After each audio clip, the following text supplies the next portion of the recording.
فوق الفطری عناصر موجود ہیں، دیو پری، بلائیں، جادوگر اور عجیب الخلقت جانور۔ اس میں اس زمانے کے تہذیب و معاشرت کی عکاسی بھی کی گئی ہے۔ میر امن کی زبان سادہ سلیس اور بامحاورہ ہے۔ فارسی اور عربی الفاظ کے ساتھ ساتھ ہندی الفاظ بھی نگینے کی طرح جڑے ہوئے ہیں۔ قافیہ بندی اور کہاوتوں کے استعمال نے زبان کو مزید پرلطف بنا دیا ہے۔ باغ و بہار کے اخلاقی رنگ بھی ہے اور حسن و عشق کی رنگینیاں بھی۔ اس میں اچھی داستان کی ساری خوبیاں پائی جاتی ہیں، لیکن یہ غالباً کسی مجمع میں داستان کے طور پر سنائی نہیں گئی۔ سرگزشت آزاد بخت بادشاہ کی: اے شاہ و بادشاہ کا اب ماجرا سنو، جو کچھ کہ میں نے دیکھا ہے اور ہے سنا سنو۔ کہتا ہوں میں فقیروں کی خدمت میں سر بسر، احوال میرا خوب طرح دل لگا سنو۔ میرے قبلہ گاہ نے جب وفات پائی اور میں اس تخت پر بیٹھا، عین عالم شباب کا تھا اور سارا یہ ملک روم کا میرے حکم میں تھا۔ اتفاقاً ایک سال کوئی سوداگر بدخشاں کے ملک سے آیا اور اسباب تجارت کا بہت سا لایا۔ خبرداروں نے میرے حضور میں خبر کی کہ ایسا بڑا تاجر آج تک شہر میں نہیں آیا۔ میں نے اسے طلب فرمایا۔ وہ تحفے میں ایک ملک کے لائق میری نظر کے لے کر آیا۔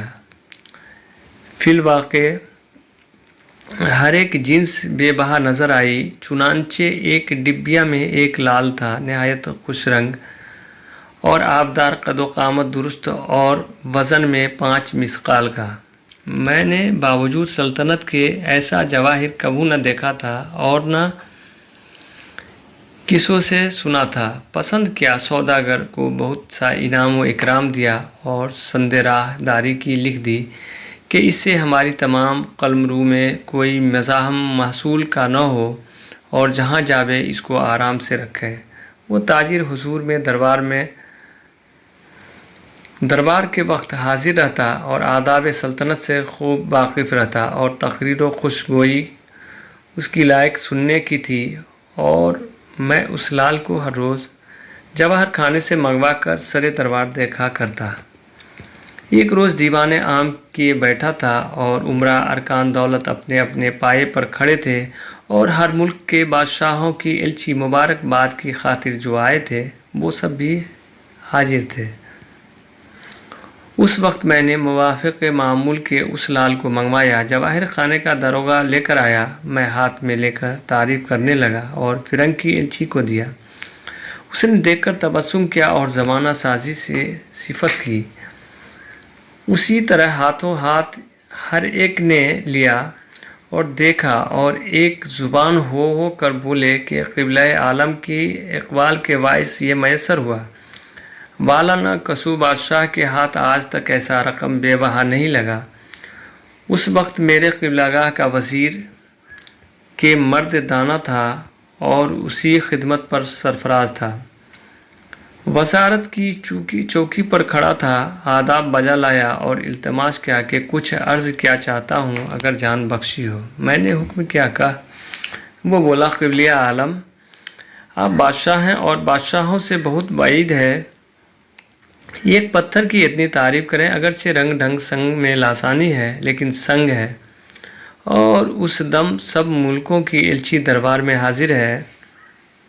جب اپنے اپنے شہر میں جاویں گے البتہ یہ نقل کریں گے کہ عجیب بادشاہ ہے، ایک لال کہیں سے پایا ہے، اسے ایسا تحفہ بنایا ہے کہ ہر روز روبرو منگاتا ہے اور آپ اس کی تعریف کر کر سب کو دکھاتا ہے۔ پس جو بادشاہ یا راجہ یہ احوال سنے گا اپنی مجلس میں ہنسے گا۔ خداوند ایک ادنا سوداگر نیشاپور میں ہے، اس نے 12 دانے لال کے ہر ایک 7 مثقال کا ہے، پٹے میں نصب کر کے کتے کے گلے میں ڈال دیے ہیں۔ مجھے سنتے ہی غصہ چڑھ آیا اور کھسیانے ہو کر فرمایا کہ اس وزیر کی گردن مارو۔ جلادوں نے وہیں اس کا ہاتھ پکڑ لیا اور چاہا کہ باہر لے جاویں۔ فرنگ کے بادشاہ کا ایلچی دست بستہ روبرو کھڑا ہوا۔ میں نے پوچھا کہ تیرا کیا مطلب ہے؟ اس نے عرض کی، امیدوار ہوں کہ تقصیر سے وزیر کی واقف ہوں۔ میں نے فرمایا کہ جھوٹ بولنے سے اور بڑا گناہ کون سا ہے، خصوصاً بادشاہوں کے روبرو۔ اس نے کہا اس کا دروغ ثابت نہیں ہوا، شاید جو کچھ کے عرض کی ہے سچ ہو، ابھی بے گناہ کا قتل کرنا درست نہیں۔ اس کا میں نے یہ جواب دیا کہ ہرگز عقل میں نہیں آتا ایک تاجر کے نفع کے واسطے شہر بشہر اور ملک ب ملک خراب ہوتا پھرتا ہے اور کوڑی کوڑی جمع کرتا ہے، 12 دانے لال کے جو وزن میں 7 مثقال کے ہو کتے کے پٹے میں لگا دے۔ اور اس نے کہا خدا کی قدرت سے تعجب نہیں، شاید کہ باشد ایسے تحفے اکثر سوداگروں اور فقیروں کے ہاتھ آتے ہیں، اس واسطے یہ دونوں ہر ایک ملک میں جاتے ہیں اور جہاں سے جو کچھ پاتے ہیں لے آتے ہیں۔ صلاح دولت یہ ہے کہ اگر وزیر ایسا ہی تقصیر وار ہے تو حکم